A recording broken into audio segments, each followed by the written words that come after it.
Right, so we've just started to record. So thank you everyone so much for joining. My name is Izzy Keckby and I work with the Association of Master Herbalists. And today I'm really excited to have the incredible Nickita Starck with us. So basically, Nickita she'll be talking today about birth, all aspects of it. So Nickita is the founder of When Push Comes to Shove, which is so exciting. It's the fastest growing alternative maternity structure in the world. So Nickita founded the organization in 2020 when independent midwives in the UK lost their insurance practice, which was the last hope for women to have autonomy over their birth. And Nickita is so talented because she's also a singer and a songwriter, and she's even released a song called Breathe Again, which spreads awareness about informed consent in childbirth and her organization. Nickita teaches birth physiology to doctors, midwives, doulas, and parents-to-be. And When Push Comes to Shove, even has an access fund for low-income families, as no family should be denied care. And Nickita's trained over 65 doulas, midwives, and doctors, and her birth keeper directory spans 6 countries with over 100 practitioners. So we really have an incredible expert here on birth. So what I'm going to do is I'm going to hand over to Nickita, and thank you so much for joining us. So actually, before I do, what I just say is that if you have any questions, if you want to type them in the chat box, and Nickita will either sort of talk through them as and when they arrive if it's relevant, but we'll also have a bit of time at the end for a Q&A. So thank you again, Nickita. Thank you, Izzy. Hi, everyone. Thank you so much for joining us this evening. It'd be nice to see your faces if you want to put your cameras on. So yeah, anyway, why am I here? I want to talk about what I think is the most important rabbit hole one needs to go down when you're actually interested in holistic health. Can anyone hear me? Because I don't know, is my internet connection all right? Can everyone still hear me? Right, okay, awesome. Okay, so I think this is one rabbit hole that few people actually explore, but probably the most important. I believe peace on earth begins at birth. And I have been a natural birth practitioner for 13 years. My journey started when I had my first child 14 years ago. And I experienced what many women experience. It was trauma. It was unspeakable trauma. It was just vile. It was gross. It was the most painful thing that had ever happened, and I couldn't believe it. And I was just telling Izzy here why I do what I do now. And while I was in labour, I kept thinking of my grandmother, my Indian grandmother who had 8 children. And I thought, the woman's mad. How has she done this more than once? And I was talking to her about it. And she said the most basic phrase, but it made a light bulb go boom over my head. She said, what you've experienced is common. It's not normal. And I was like, oh, okay. So I'm going to start doing some research here. Anyway, I'll fast forward. I started doing midwifery. I went down that route and I thought, oh, this is horrible. This is systemic sabotage. I was looking at all the guidelines, and when I looked further into the guidelines and what the guidelines are actually based on, my mind was blown. So here's a fun fact to start with. According to a study, only 8% of NICE guidelines in maternity care are actually based on category A evidence. So women are being told left, right, and centre, you've got to do this, you've got to do that. What's it based on? And then further still, you have to look at the evidence. And when I was looking at the evidence and tearing the evidence apart, let's just say, for example, induction of labour, I was looking at the study and I was like, these are all conducted in hospital. That's not about physiological birth. And as a wise woman, my mentor, Beverly Beach, said to me, you cannot understand the behaviour of birds by observing them in a zoo. And I thought, yeah, that makes more sense than anyone that's ever said anything to me about birth, all the obstetricians and stuff. And then I thought, well, if we were going to hypothesize that maybe cats or ferrets or something like that, how they give birth, maybe they can't do it very well, we'd have to study them under scientific environment, bright lights, they'd have to hear other animals giving birth, they'd have beeping machines, they'd be poked and prodded at, and I think we would probably have to conclude that those cats can't give birth without our help. But you have to look at the stimuli and what's going on around you. But anyway, fast forward, I left midwifery. I thought, this isn't for me. And I don't know whether it was just the fire inside me that led me to these wonderful women who have taught me so much, or I was lucky, I don't know. But I've met some incredible special birth attendants. They're not, by definition, midwives. And midwife, by the way, is from the Middle English, mid meaning with, and wife meaning woman. They are not with women, they are with the system. And I now call them midwives. That is not to say that there aren't beautiful, well-meaning midwives in the system, because it's the system that's the beast. But unfortunately, the system will chew you up and spit you out the other side, and can make one quite jaded and fearful. So I was lucky enough to meet these wonderful women who taught me other ways and taught me natural ways, and to trust a woman's instinct again. So that's my story in a nutshell. And here I am, and I started when push comes to shove in 2021, because in 2020 independent midwives in the UK lost their insurance, and I thought, oh, we've had it, because that's the last chance for autonomy. And little did I know, I started off with the agenda of raising the money to get them an indemnity product to have some insurance, but it just went a totally different way. I had midwives contacting me saying, I don't even want to be on the NMC register anymore, I want to drop my pin, I just want to practice autonomously, and I can't do that with the NMC breathing down my neck. So I ended up growing my organization in a different way, and I started training people in physiological birth. I started with a doula course, and now I've got a birth attendant course, which I will explain about a little bit later on. But let's talk a little bit about why it's necessary to grow the way it has.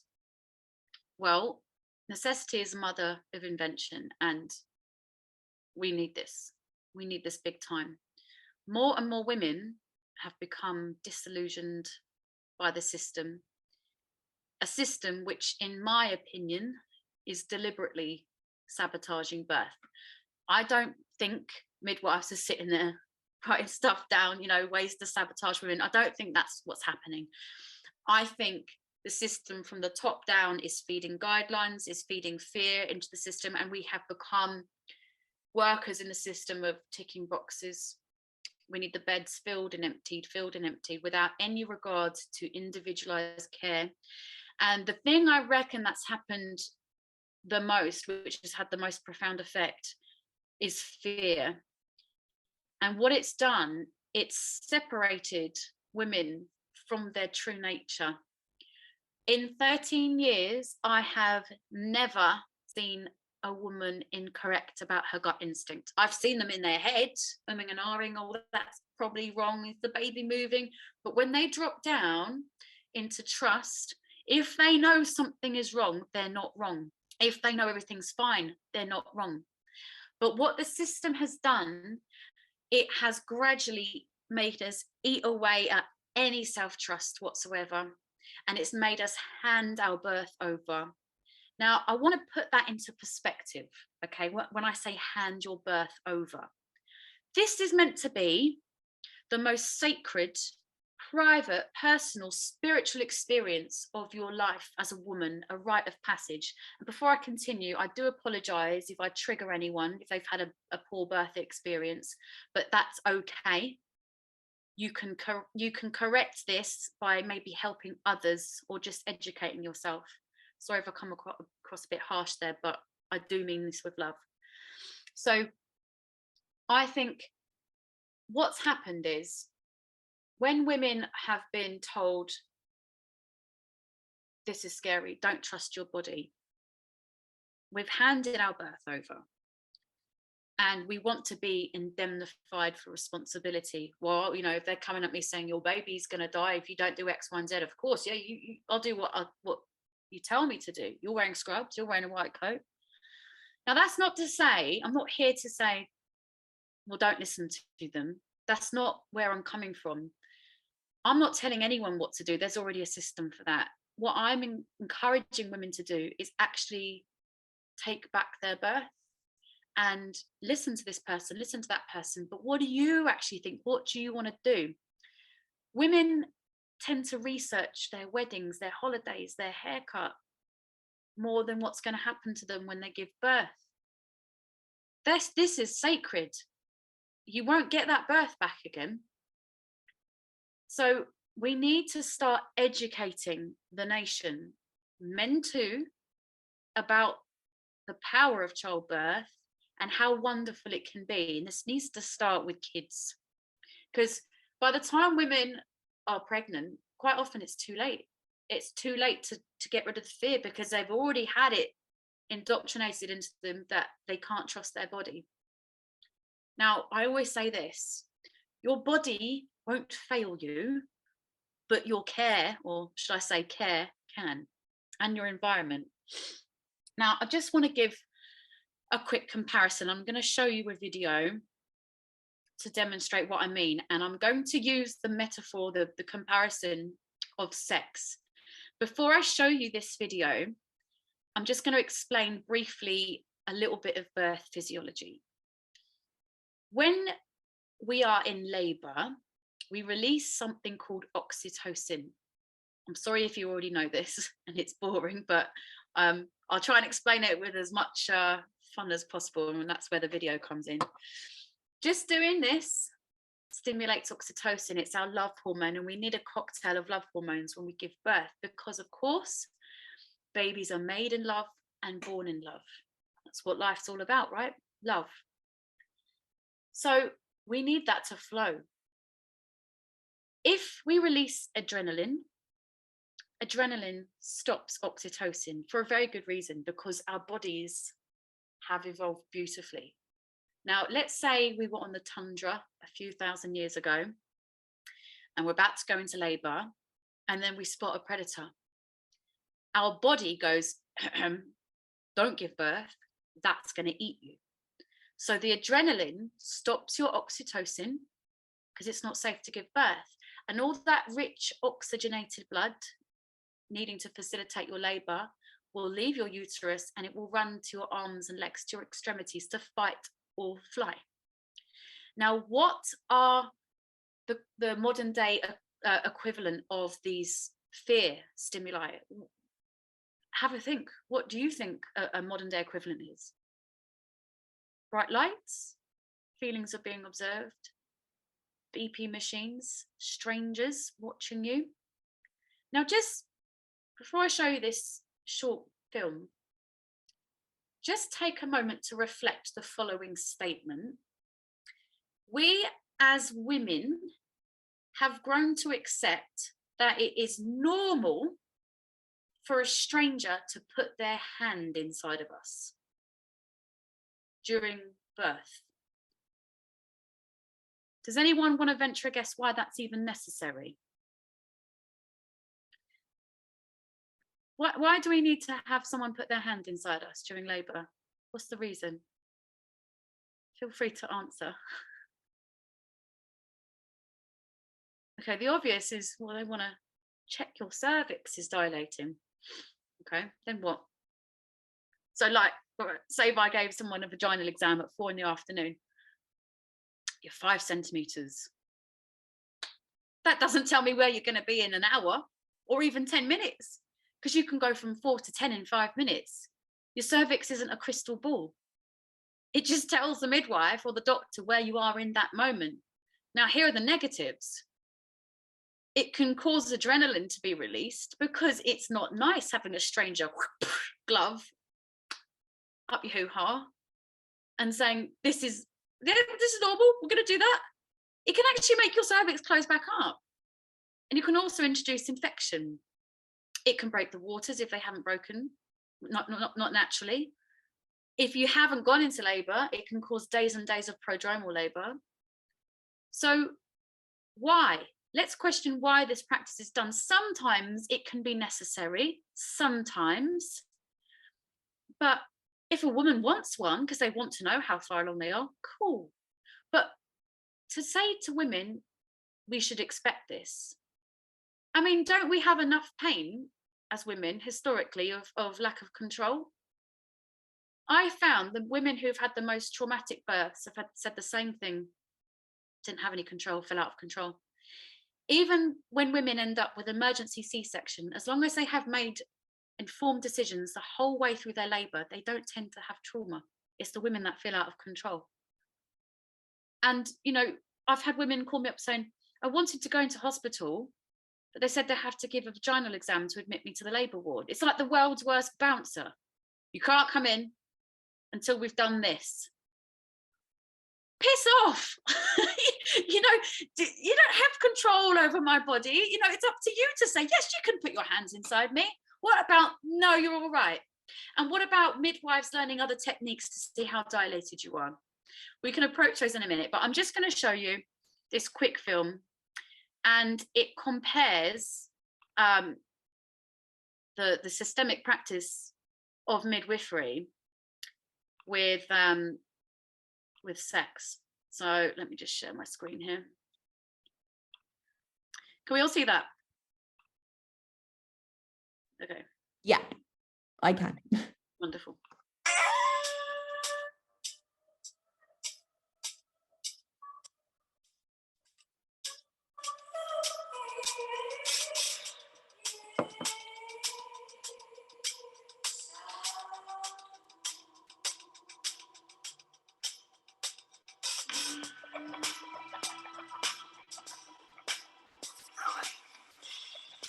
Socks on or off? You are so damn beautiful. No, you're so damn beautiful. You're doing so well. Oh, thanks.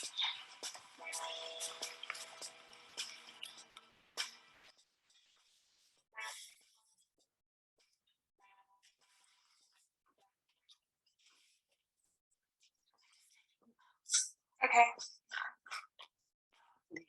Lots of exhalations. Heart's really racing.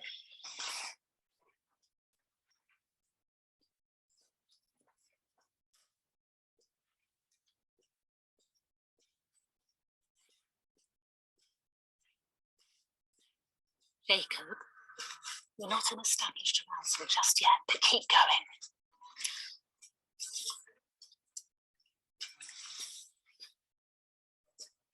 Good boy. Sorry. Good what? Good boy, keep going. You're doing so well. Good boy. Okay, can you stop calling me that, please? It's really emasculating. It's okay, sweetie. We're here to support you. Oh, kissing is excellent. It really helps with arousal. Oh, you're doing so well.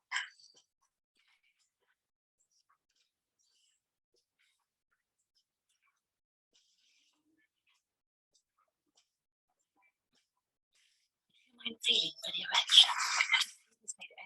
Yeah, I heard that. And I'd much rather you didn't. Oh, well, if we don't do it, then you'll have to do it yourself, and you're just not qualified to do that. Jacob, you don't want to put yourself and your girlfriend at risk, do you? I don't mean to be rude. I know this is your job, but can we have some privacy, please?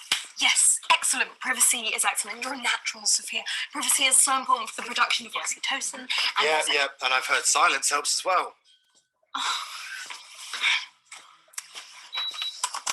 Declining treatment, requesting silence.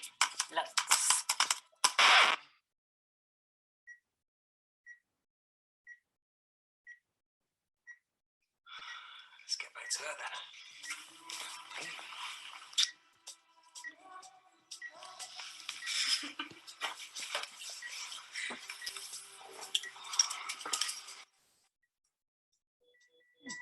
Tell this is working. Well done, Jacob. Well done. Do you think he's ready to push? Hold on, and you carry on as if we are not Here, go and give it to her, Jacob. Push! Push! No, hold on, not yet. No, heart's all over the place.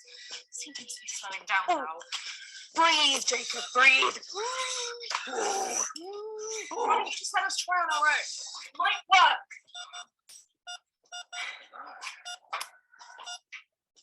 I want you so badly. Not as much as I want you. I'm sorry to disturb you, Sophia. Sophia, would you mind popping on your back? It's just much easier for us. No?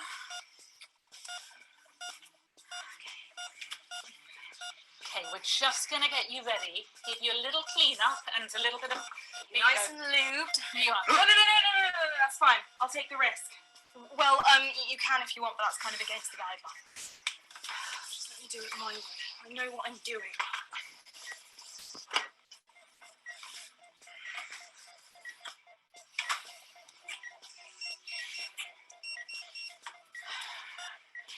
Jacob, I'm really concerned about how long this is taking, my dear. We need to get you to at least a good 6 inches before we can carry on. I'm just going to pop out and I'm going to ask the doctor to give you a hand. Sorry, what? What?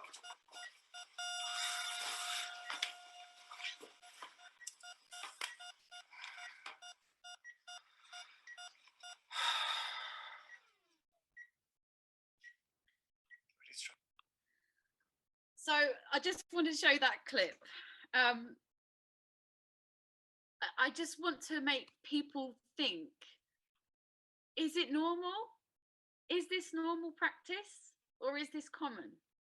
Now, some of you might be sitting there thinking, oh, that's all well and good, Nickita, blah, blah, blah. You made a comparison with sex and, you can see how the oxytocin stops when you're interrupted. But, there are some genuine horrible things. And we've all heard of trauma stories, right? Well, first of all, let's make a very clear point. I'm not here to say birth is safe all the time, it's lovely, magic. No, I'm not here to do that. I'm here to go, women, you have a choice. For the most part, if left undisturbed and women feel safe and loved and wise, they'll have a lovely birth. But it doesn't happen all the time. But I'm not here to say it does. I'm here to say here's a choice. Let's put it this way. In 13 years, my C-section rate is around the 5% mark. The NHS is about 40. That's not me. I'm not some magic, birth attendant. It's the women that have come to me who have decided to take control. Now, I'm sure you've heard lots of horror stories. I had to be induced or I had to have a C-section because of this, that, and the other. But again, let's go back to what I was saying earlier about the evidence. Now, I'm going to give you an example, a very typical example of birth in this decade, and it's only getting worse. But before I give you the example, here's a sobering thought. My colleague, Beverly Beach, was given a lecture to a huge auditorium of midwives. And she said, put your hands up last time you saw a physiological birth. And all this sea of hands went up. And she went, now put your hands down if they had a CT monitor. Put your hands down if there was a stretch and sweep. All these hands went down. Hardly anyone had their hand up. Midwives now are not seeing physiological birth. And what I mean by that is undisturbed women giving birth as nature intended. The number of women giving birth in a completely physiological way is approaching 0. So what does that say? What, we can't give birth? So 1/3 of human beings need to be born by an operation? Is that really what's happening? Are our bodies lying to us? Or is there something else at play here? So let me give you a typical example of a birth in 2022. So you found out you're pregnant. You think, brilliant, yep, you're happy, you're healthy. And sadly, by the time they're done with you, you leave downtrodden, broken, traumatized, physically, emotionally. Not all the time, a lot of the time. Again, it's very common. Now, you get to 40 weeks and they go, oh, Oh, you've got to give birth now. You're overdue. What's overdue? Well, let's look at the term 40 weeks. It was coined by a German obstetrician in the 1800s called Nagel. It's called Nagel's rule. He based 40 weeks of pregnancy on the lunar calendar, and we still use it today. And it's not taken into consideration anyone's menstrual cycle length. Some people have a very, very short menstrual cycle, some have longer. So it's very important to, again, look at the evidence, again, more and more and more. So you're told, right, you're overdue, that's it, you've got to be induced. And you think, well, of course, if they're telling me that. And they say, if you go over 41 weeks, your risk of stillbirth doubles. You'd think, Jesus Christ, of course I'm going to be induced. That's scary, doubles. But let's just ask this question, double of what? Is it 1 in 5 to 2 in 5? Or is it 1 in 500 to 2 in 500? Because they are very different statistics. Would you put money on that? This is informed consent, knowing actual details, not just being told, oh, it's doubled, you better come in. So a woman will agree, yeah, I'll come in, I'll be induced because the risk of stillbirth is double. I don't want that. So they come in and they start you with a stretch and sweep, which they say is of no consequence. They say it's a natural version of induction. It is, by no stretch of the imagination, natural. It's interference, and it can cause problems. It can cause days and days of prodromal labour. It can make your mucus plug come out. It can start pain. Awful things can happen. It doesn't mean to say it's of no consequence. Then they say, right, we're going to bring you in for the big guns. Now they start with something called Prostin or Propess, which is like a little tampon or a gel that they insert into the back of the vagina in order to soften your cervix with prostaglandins to hope that you go into labour. If this fails, but your cervix is dilated enough, they will do an artificial rupture of membranes. So they will use an amni hook, which looks a little bit like a crochet needle, a large crochet needle, and they break the sac of waters. If that doesn't work, which quite often it doesn't, because they tell you, hey, come in for an induction. You think, awesome, I'll come in on the Friday, I'll have my baby in a few hours. No, you can be there for days. And by the way, they can go, oh, you're gonna have to wait until Sunday. So how urgent is it for this induction if they're quite willing to make you wait a bit longer? And just on a side note, if you want to have a little investigation of what time C-sections occur in the day, they're usually between about 6 and 7 p.m, about the time the obstetricians want to go home for their dinner. But anyway, that's another story. So they say to you, let's put you on the Syntocinon drip. And if you're watching in the States, the drug is called Pitocin in the States. What it is, it's a synthetic form of oxytocin, which is the hormone I mentioned earlier. It does not work like natural oxytocin. It doesn't go to your brain. It doesn't put you into that euphoric, blissful state of being. And it blasts your uterus with unnaturally strong and hard contractions. You'll tolerate this for a little while, and then you'll go, oh no, this is too much. I'll have an epidural. I'm saying this like it happens to every single person that's induced. It doesn't, but it's very common. So then you ask for an epidural. Now, when you have an epidural, you are on your back. You can't move. And gravity can't help you birth your baby. You're in a very unnatural position. You can't listen to your body. So then the labour is slowed down by the epidural. And then they up the Synto. And then the cascade starts. So they've upped the Synto much stronger. The contractions are blasting really fast, close together. So then up the epidural. Now, you're not feeling the extra pain of the Synto because you've got the epidural, but your placenta is being compromised of oxygen because of the unnatural contractions. So then baby goes into distress, and the doctors run in and say, right, we need to get this baby out now, be it by an instrumental delivery or a cesarean operation.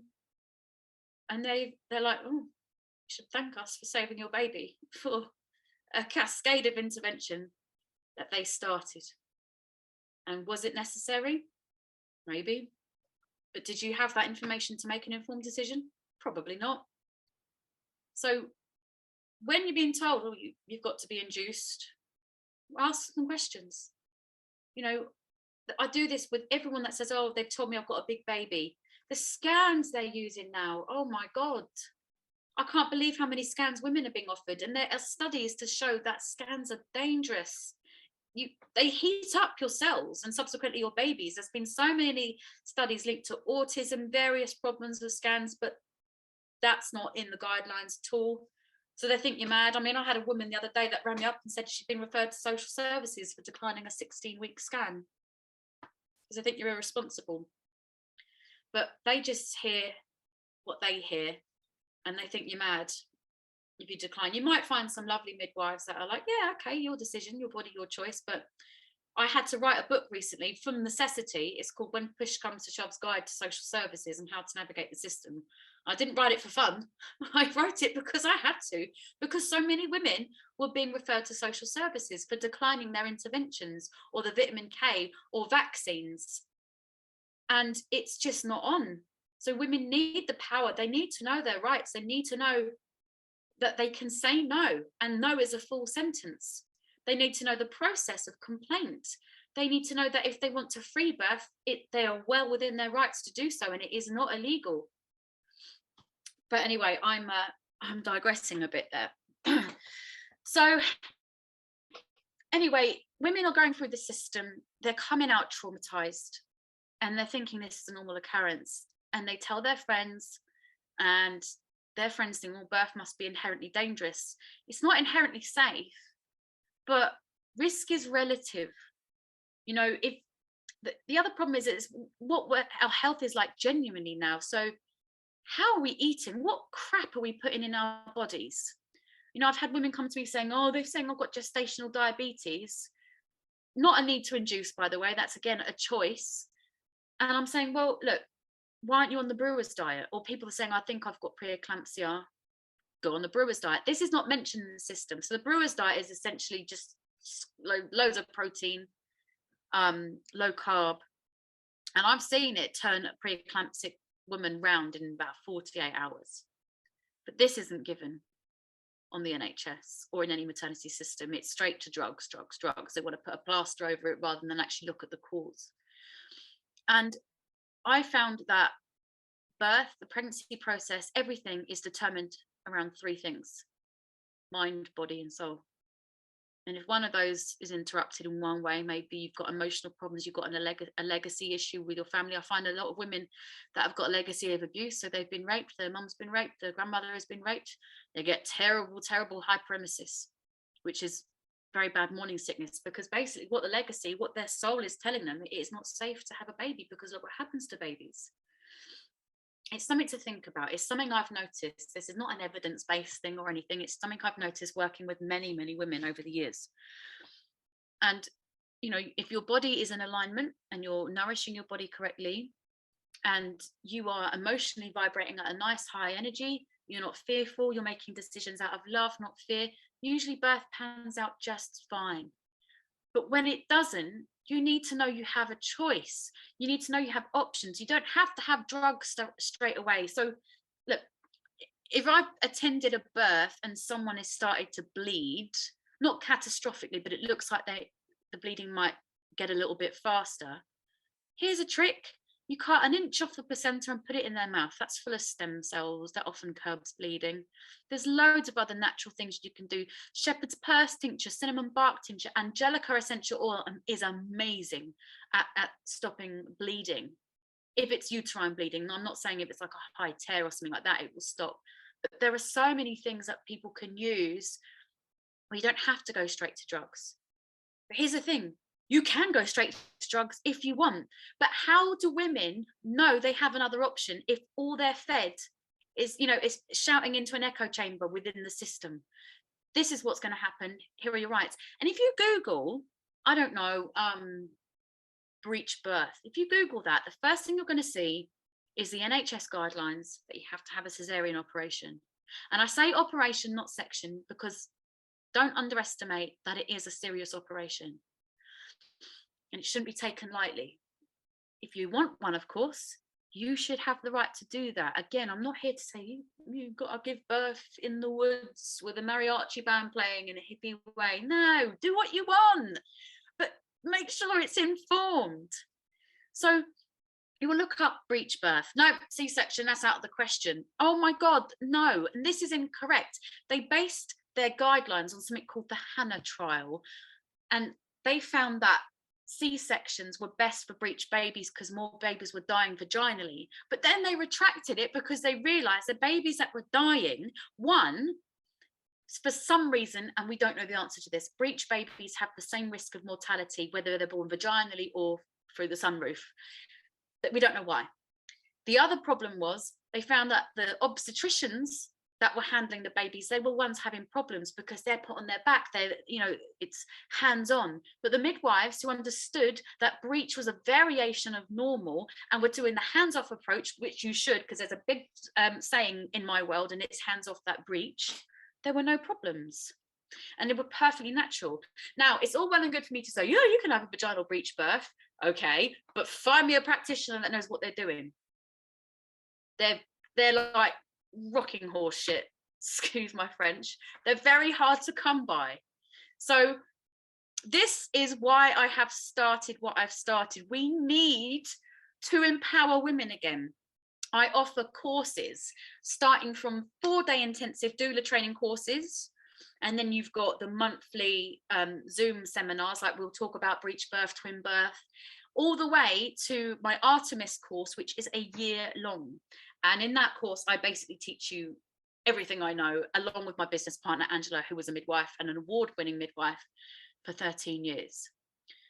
So I think I've been rambling for quite a long time now, eh? So does anyone have any questions? Look at the chat. No. No questions? Have I been that good at explaining everything? What's the difference between what? Oh, the courses. Oh, an obstetrician and a midwife. Okay. So an obstetrician is a doctor, a medical doctor, just like a pediatrician or an oncologist. An obstetrician is a doctor that deals with birth. But the problem is, an obstetrician learns how to save birth. They learn for when things go wrong. That's why doctors are there, because they know high risk. Now, would you go to a nail technician to get your car's exhaust sorted out? Nope. So if you want a physiological birth, an obstetrician is the last person you want to see. They know high risk. I mean, I was working in a birth centre and I had an obstetrician like that by the door. Can I see this water birth?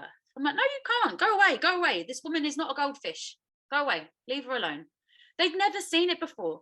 They put you on your back in what's called the lithotomy position.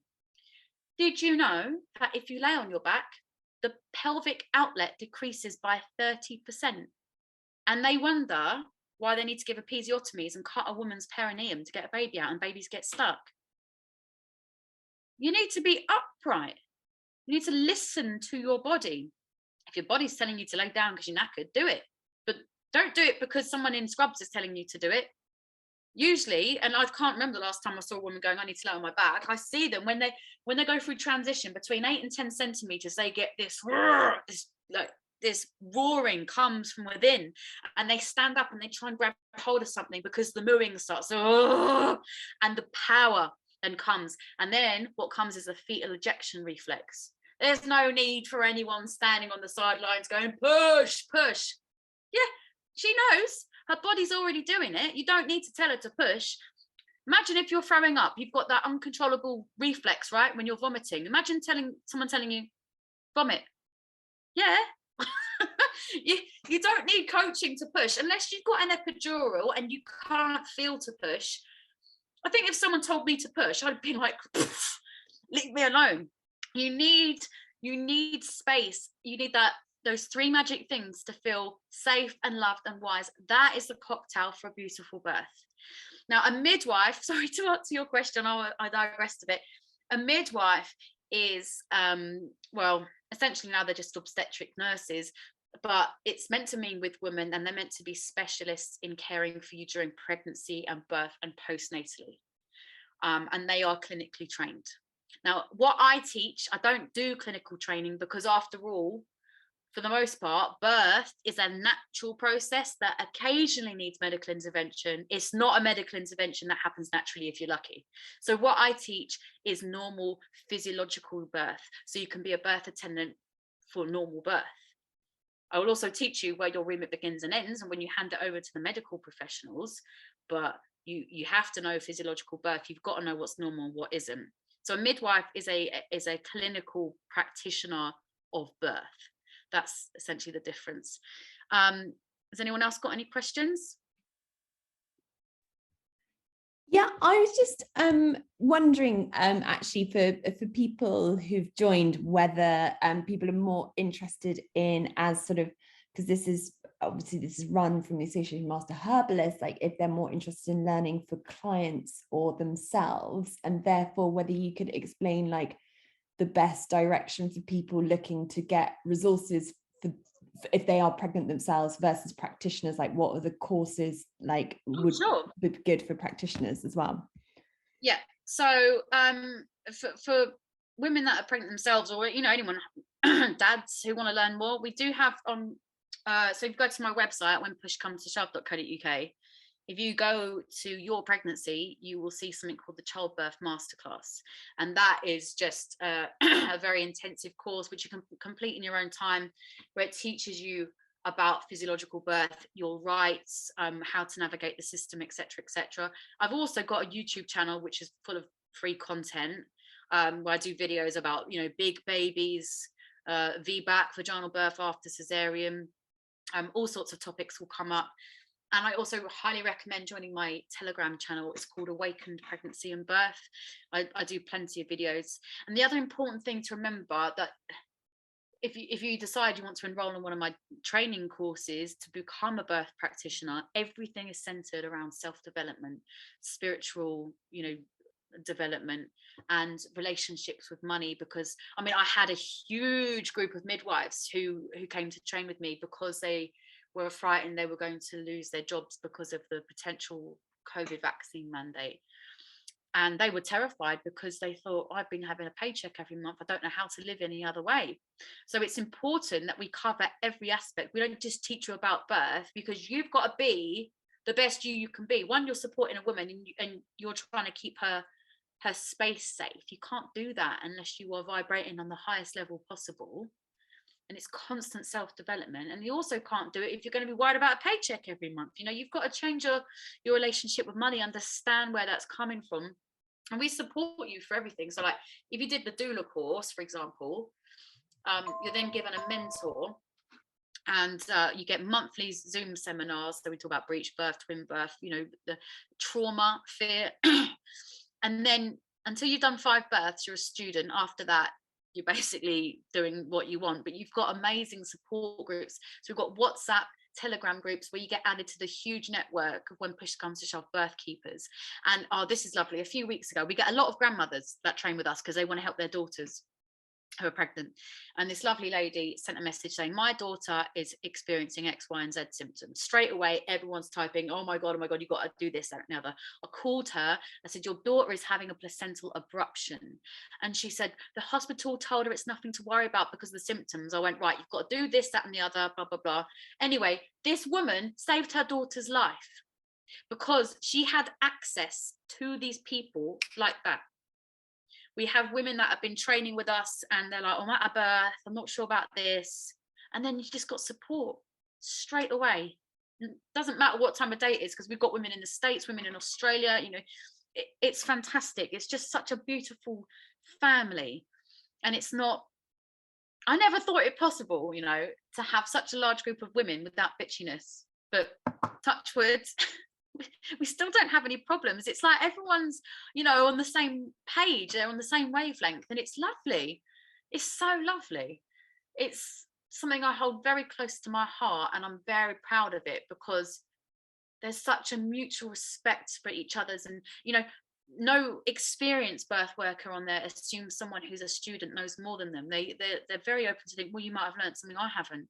And there's so much discussion. And we've got people who have come on there who are biomedical scientists, or they specialize in acupuncture or Reiki. They can teach us so much. We can include that in our birth model, and what more can I don't know everything. I certainly don't know everything. I know quite a lot, but I'm learning every time I see another birth. I see things sometimes, I'm like, whoop, I haven't seen that before. Wonder what that means. It's not in my bloody textbook. So it's a growing and learning opportunity for everyone. So yeah, YouTube channel for parents. And also I frequently do one-to-ones with people. Like, I had a lady call me the other day saying that they're telling her she's going to have another shoulder dystocia because she had one with the last baby. So that's where the baby's shoulders get stuck in the pelvis.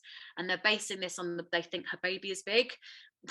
And a lot of shoulder dystocias happen with babies that are under 4 kilograms. So they're not making any sense. And so I'm doing a one-to-one with her to basically inform her, here are the questions you should be asking to get the outcome you want. And again, giving her the power. I'm not saying, no, that's fine, you should do that. I can't say that without quantifying it. She's got to make the decision herself. So I tell them, go away, write these list of questions, send it in an email to the consultant midwife, CC me in, because hospitals are actually getting sick of me when they see, when push comes to shove, they're like, oh no, this woman again. But it's getting results, so that's wonderful. Do we have any other questions? Yeah, Nickita, I was wondering, are you kind of documenting this as like a study so that you can like publish it and show the difference with what you're doing and yeah, the other side? And also what the babies must be completely different. I mean, people must be noticing a difference with their babies already. Yeah, they are actually. Babies born into love with a mum that isn't in survival mode, they tend to have a lot calmer babies. And as well, like, this is another thing, it's really sad, and a lot of people feel shame when they come to learn this information, but that's not the idea. The idea is to learn and then help other people. So babies born by C-section. Now, I'm not saying never have a C-section, because it's your choice. A lot of women suffer with tocophobia, which is a fear of giving birth. And if they want to book an elective C-section, that it is their right, and they should be able to. But again, you need information to make an informed decision.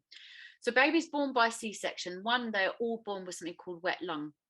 So they don't get their lungs squeezed when they're going through the vaginal canal like a normal birth. So they end up with quite a few respiratory problems sometimes. The other thing is, when you are giving birth vaginally, your baby is seeded with the microbiome, the good bacteria in your vagina, and they swallow it, and it gives their immune system a good old boost. This does not happen with a cesarean operation, and it can do. So like, I've had a client a couple of years ago now, she elected for a C-section because she had placenta previa. So her placenta was a little too close for her cervix, and she didn't want to have a vaginal birth. She was worried about that, so she had a C-section. So what I said to do was just roll up a gauze like a tampon and insert it into your vagina, and then when the baby's born, take it out. Don't tell the hospital you're doing this, because they'll be like, oh God, it'll blow their mind. Just do it yourself. Take the gauze out and then just put it in the baby's mouth, because it helps with seeding. And then the second stage of the seeding of the microbiome is skin to skin contact, and then breastfeeding, of course. But babies born by C-section are far more likely to suffer with allergies, eczema, asthma, diabetes, obesity, autoimmune diseases. Now, there was a study that was done recently. If you want to learn more about it, go to microbirth.org, and there's a film, in fact, on Amazon called Microbirth. And what they found, they thought, well, why are we getting so ill as a nation? And they contributed a large part of the health, or the lack there of health, in this generation is due to the high rate of cesarean section. And what they discovered was, like, say, for example, I had my daughter by C-section and she did not receive the microbiome. It doesn't matter if she grew up to then have a vaginal birth herself. She wasn't seeded with it in the first place, so she can't then pass it on to her child. That's not to say it can't happen, and that is not to demonize women who choose to have C-sections, because of course when we learn stuff we have to pass on the information. You know, I'm sure a lot of you here stay thinking, you know, should women be having various vaccines during pregnancy, or, you know, we should learn from the things that are being demonstrated to us and help other people learn. It's not to be shamed or anything like that. I mean, I had a horrible birth. I didn't have a C-section, but I had an instrumental birth, and it broke me emotionally and physically. And when I found out I didn't need any of that, yeah, I was really pissed off. But then after a while I thought, okay, so I can either sit here angry and that's not helping me or my baby or anyone else, or I can learn more and help. And I decided to do the latter. But, you know, it can be triggering, especially if you're doing the course. We have a lot of women on the course, you know, they'll turn their camera off, they'll have a little cry, and that's fine. That's fine. It's healing is what it is. I had a lady who trained with me a few months ago, and she was very jaded when she started, and she was on my group, so, you know, being very like, you know, F the system, blah blah blah, very angry woman. And last week she attended her first birth, and she wrote me a message saying, I feel healed. And all we see now is beautiful positivity from her. I'm still jabbering. Do we have any questions? No, it's really inspiring, actually, your approach, and yeah, supporting women with whatever choice that they want, but making sure they've got the information, the access to, yeah, making those choices. Yeah, no, thank you. It's really, really inspiring. And yeah, does anyone have, yeah, questions about anything? I also like, do you have a lot of herbalists? Because I think you were talking about like shepherd's purse and these sorts of things. Like, do you get many sort of, I guess, naturopathic people doing this sort of stuff? Yeah, we do. We get quite a few. A lot of people into essential oils. The essential oil thing fascinates me. Like, you've got to get a really good sourced oil. It can't be just any rubbish. But here's a little an interesting tidbit for you. If you see a really, really heavy bleed, this works at about 90% of the time. So usually they'll give you something called ergometrin or centimetrin to stop bleeding. But if you take like 0.3 mils of neat Angelica essential oil and insert it rectally, bleeding will stop in about 20 seconds. It's fascinating. There needs to be more research on this. But I'm sure, as you know, when you're conducting research, it's going to be bias, isn't there? Like, you're trying to get an outcome. It's impossible to do a study that isn't biased. So I'm just keeping a log of this sort of thing. Like, this works, this doesn't.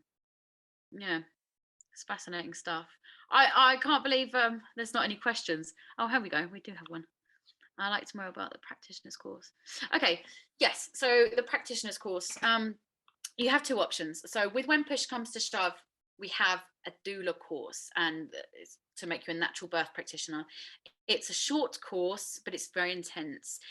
It's 4 days. It's online. The next one is in January, and it's 12 till 3 every day. But it doesn't end there. Your education doesn't end there. So it's an intensive course, and you get to join our When Push Comes to Shove directory.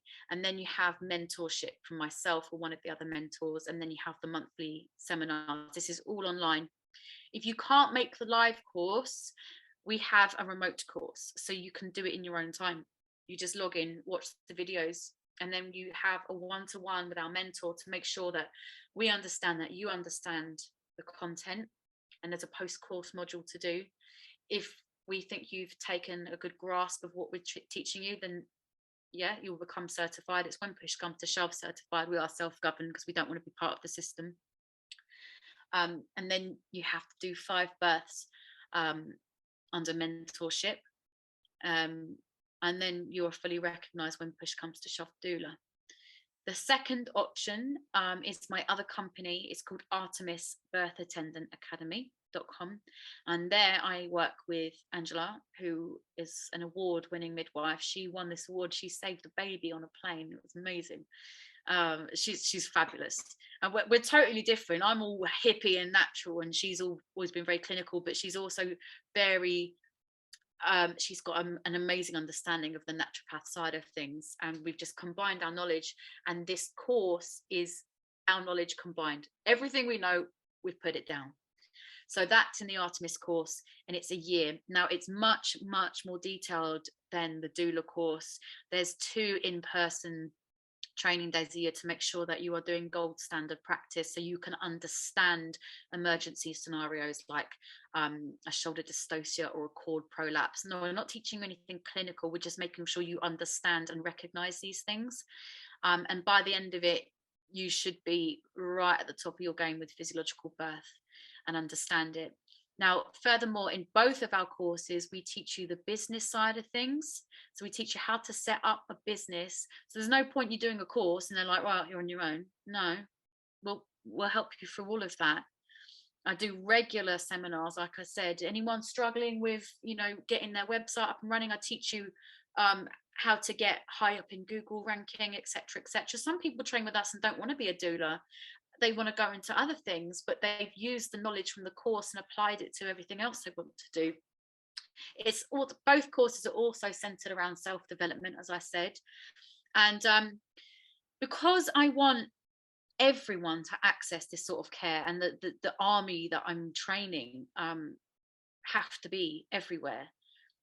It shouldn't just be for the wealthy, because if I go out to a birth, I'm charging like at least $2,000 for a whole birth package. Not everyone can afford that, but everyone should be able to access it. So what I've done is I've set up the When Push Comes to Shove Access Fund.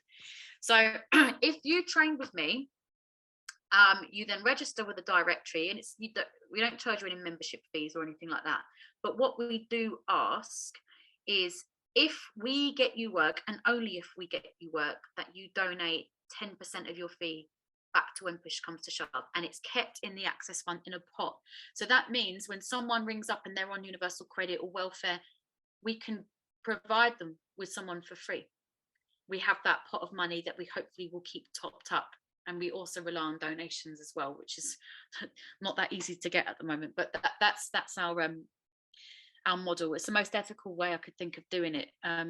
But it's helping the economy as well, because we're giving people jobs. We're saying, look, go out there, earn your own money, and you can really earn a lot from doing this as well. And you shouldn't feel guilty. A lot of people feel guilty around earning, but you will possess a talent and a skill that no one else does. So you should be compensated for what you can do. You wouldn't feel guilty if you go and work in an office every day and get money, because it's your job, and you should look at it as divine compensation. You are following your calling, you're following your path, and you should be compensated for that.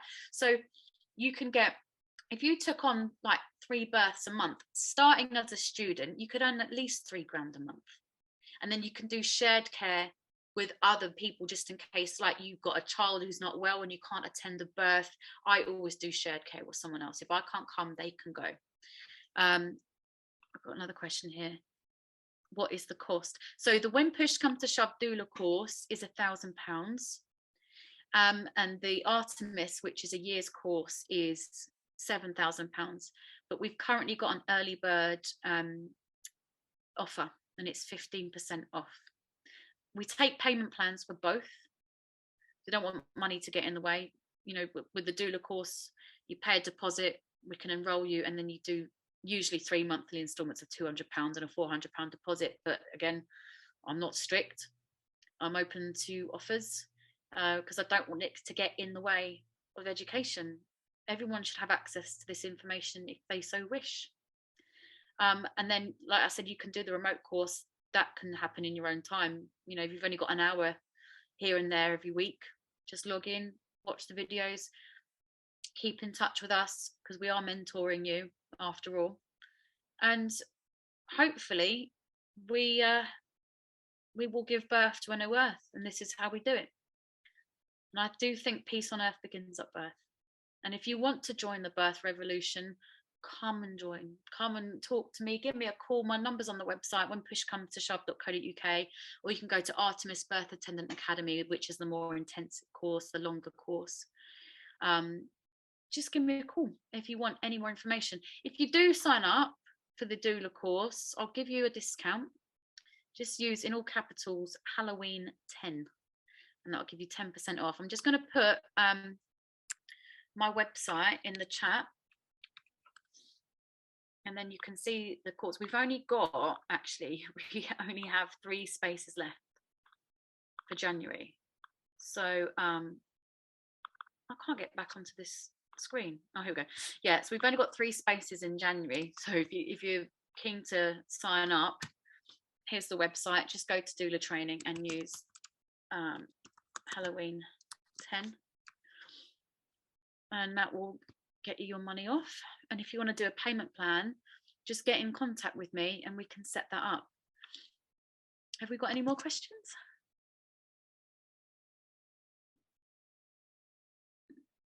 Well, and I guess just if anyone does have any more questions, I'm sure they can email them through to you as well. Is that right? Yeah, of course. Amazing. So thank you everyone so much for coming, but most of all, thank you so much, Nickita, for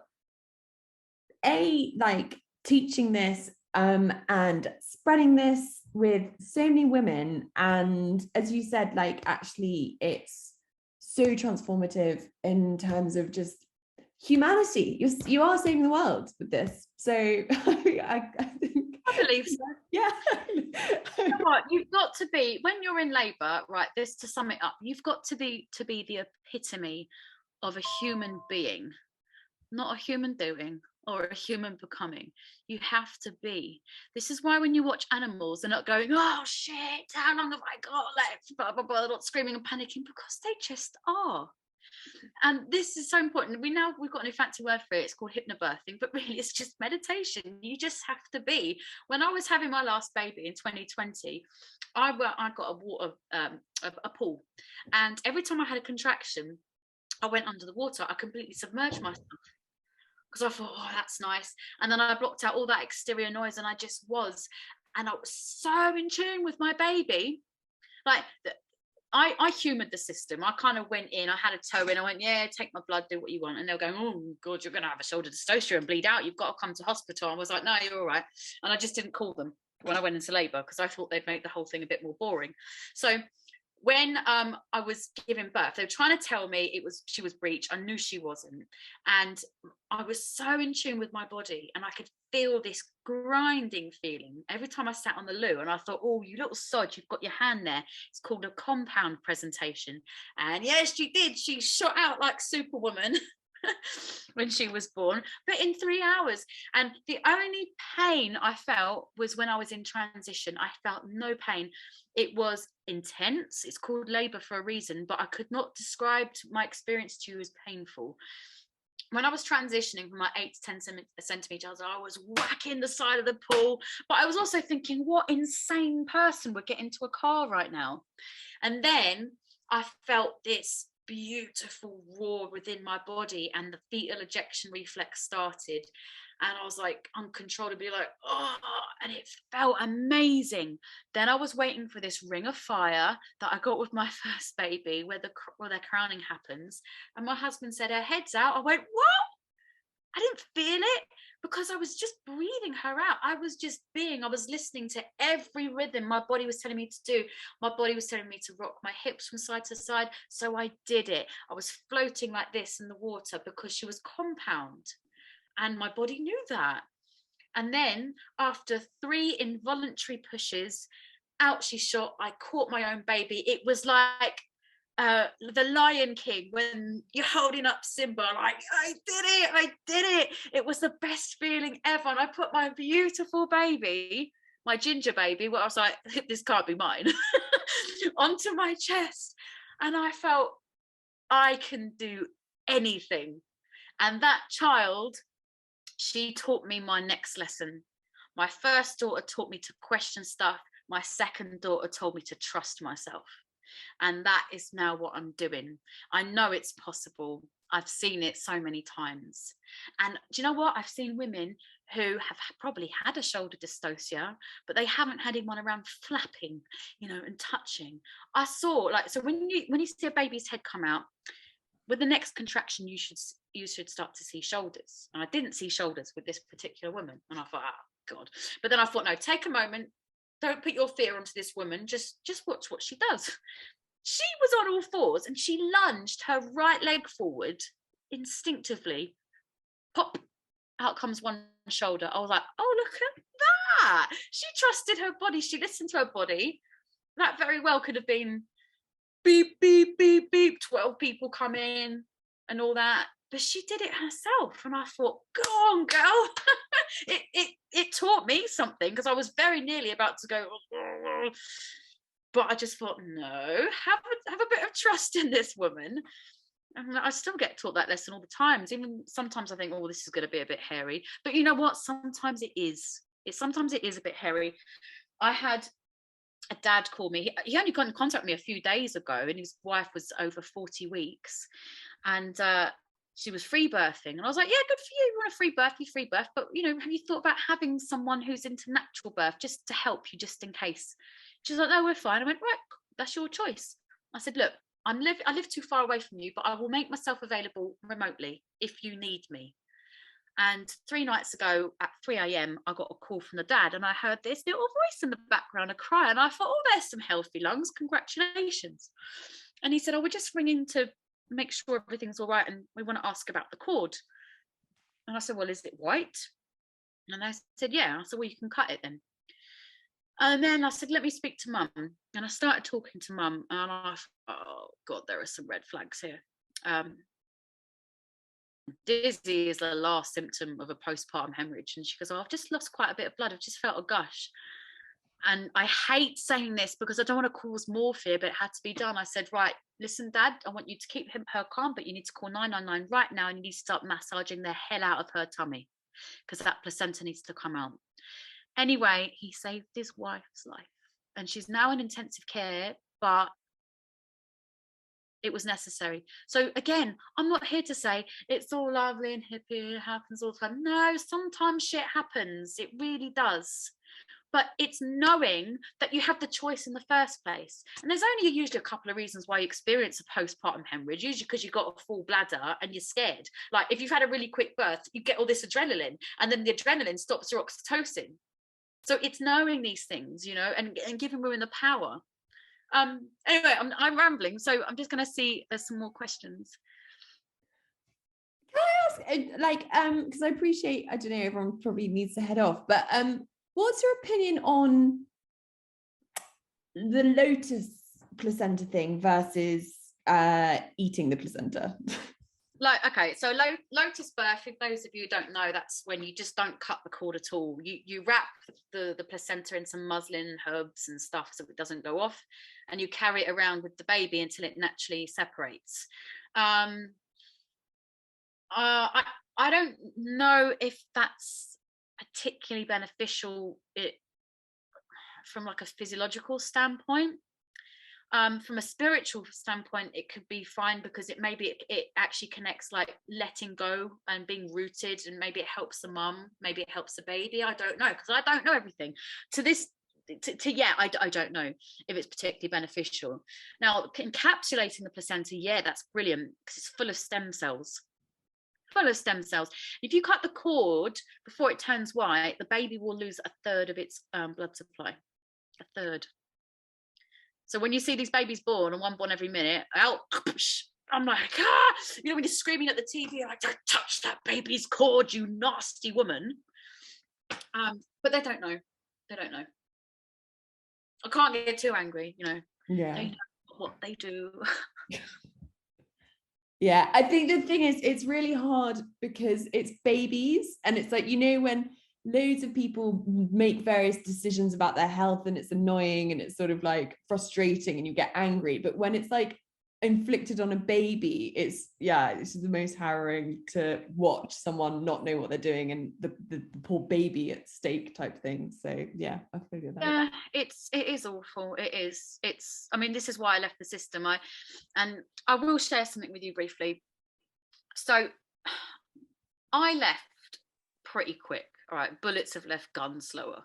I was like, I'm out of here, this is awful. But I was working with a friend of mine. She was pregnant, and tiny little thing, right? She's like 4'8". She's cute. She looks like she'd be like baking cookies in a hollow tree. She's gorgeous. Anyway, she calls me up and she says, she's crying, and she's like, oh, my obstetrician told me I need a C-section because I'm too short to give birth. And I thought, wow. And I said, what does Shetland ponies give birth to? And she said, Shetland ponies. I was like, well, yeah, exactly. Oh, hang on, we got some noise. Yeah, so she said Shetland ponies. And I said, exactly, your baby's not going to outgrow you. So unfortunately, she was kind of scaremongered at that point. And she rang me up a couple of weeks later, and she said that she's got reduced movement. She's not sure if she can feel her baby. And I was like, okay, well, that is a red flag. So let's go and check that out. As soon as she got there, now her baby already had an issue. He had water on the brain. So we already knew there was going to maybe be a problem. So this baby needs a gentle birth more than anyone. So the midwife put her on the CTG, which is the two belts they put around your abdomen. One's to check contractions, the other is to check the baby's heartbeat. And the midwife went, oh, you're already going into labour. I was like, awesome. And she went, right, I'm just going to induce you. And I was like, whoa, whoa, whoa, whoa, whoa. What are you doing? And I was like, Maxine, no, you don't have to have this happen to you. And I walked her through the pros and the cons. I was like, listen, if you accept this induction, here's the likelihood this baby's going to go into distress, right? But she felt so bullied and so coerced and so scaremongered, she accepted.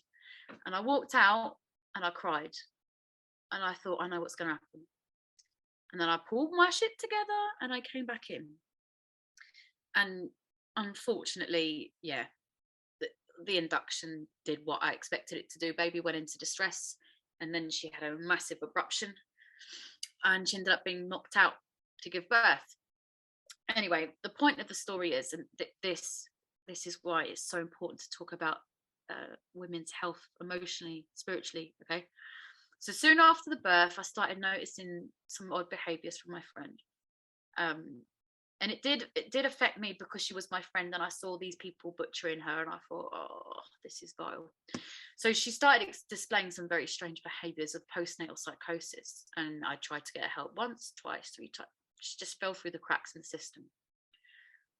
Nearly a year to this date, so last October, it was Halloween, actually. This was 8 years. She'd given birth 8 years ago. She jumped from her 3rd-story balcony. Now she's alive, by God's grace, but she broke her spleen, her spine, her pelvis, and this is all from birth. Do not underestimate what trauma can do to a woman. Do you know the #1 cause of maternal death in the 1st year after birth? Suicide. They are sabotaging us. This is not on. So yeah, they can offer you all the interventions they want, but they've got to give you a bloody good reason. And if you even want them. Women who feel empowered and they've taken control every step of the way have a nice experience. But just like a rape victim who doesn't want to go to the police because they've already lost control of their body, you're going to have trauma. If you are coerced and you are bullied, and there is such thing as birth rape, where midwives stick their fingers in you without consent. I'm just going to give you a vaginal exam. No, not on my watch. Ask permission, and no is a full sentence. It's very important. We cannot underestimate the damage it causes. And as sisters, you know, as womanhood, we've been taught to submit and not to ask any questions. No, No more. This is ours. This is ours. It's our rite of passage, and we should be able to experience it however we choose. It doesn't matter what Joe Bloggs down the road thinks, or your Auntie Ethel. Oh, it's dangerous having a home birth. Don't listen, and don't even share what you're going to do with birth with other people, because you're just going to get scaremongered into fear. And fear, when you see fear, you see problems in birth. I know that much. I didn't want to end on a really solemn, horrible note, but I thought it important to share. Yeah. Because this is important, and this is how we birth new earth. It starts at birth. No, I think, do you know what, it brings it home, really. It's so big, and so moving, and I'm glad your friend's okay despite, everything. She's okay, and she's doing well. She's doing much better up here. Yeah. Thank you. It's got you to help out, which is amazing, and all these other women that have been blessed by your presence in their life. So I mean, Nickita, you are amazing. I hope everyone's got your details when push comes to shove.co.uk, and hopefully we can get you back to share more, because this is probably one of the most important things we're facing in healthcare, to sort it out. And I'm just thank you so much. Thank you. So welcome.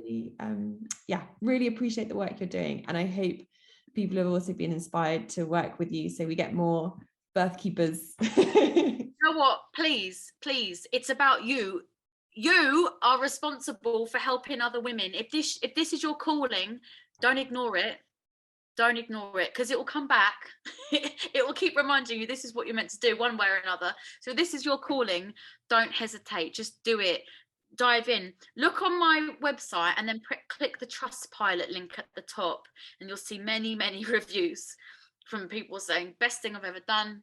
I mean, we're teaching doctors now. I mean, that's weird for me. I mean, I spoke at the Better Way conference for the World Council for Health, and I had a standing ovation, and for most of which were doctors, and I thought, like, am I in a parallel universe? Because usually these people hate me, and they're like, get out the way, little girl. I'm qualified, you're not.